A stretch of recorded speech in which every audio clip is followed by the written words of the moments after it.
ఒకప్పుడు బేత్లెహేము అనే చిన్న పట్టణంలో క్రిస్మస్ రాత్రి ఎంతో అందంగా మెరిసింది. ఆ రాత్రి ఆకాశంలో ఒక ప్రకాశవంతమైన నక్షత్రం వెలిగింది.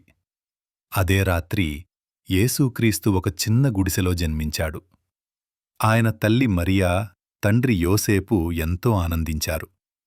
యేసునును గడ్డిమంచంలో పడుకోబెట్టారు. చుట్టూ పశువులు నిశ్శబ్దంగా చూస్తూ ఉండేవి. అదే సమయంలో కొంతమంది గొర్రెల కాపరులకు దేవదూతలు కనిపించి, ప్రపంచానికి శాంతి, ప్రేమ తీసుకొచ్చే శిశువు జన్మించాడు అని చెప్పారు. కాపర్లు వెంటనే గుడిసెకు వచ్చి యేసును చూసి ఆనందంతో ప్రార్థించారు. దూరదేశాల నుండి 3 జ్ఞానులు కూడా ఆ ప్రకాశవంతమైన నక్షత్రాన్ని అనుసరించి వచ్చారు. వారు యేసుకు బహుమతులు తీసుకొచ్చారు. యేసు చిన్నప్పుడే అందర్నీ ప్రేమతో చూశాడు. ఆయన చిరునవ్వు అందరి హృదయాలను ఆనందంతో నింపింది. యేసు మనకు ప్రేమ, దయ, సహాయం చేయడం ఎంత ముఖ్యమో నేర్పించాడు. అందుకే ప్రతి సంవత్సరం క్రిస్మస్ రోజున మనం ఆనందంగా వేడుకలు జరుపుకుంటాం. ఒకరికి ఒకరు మంచిగా ఉండాలని గుర్తు చేసుకుంటాం.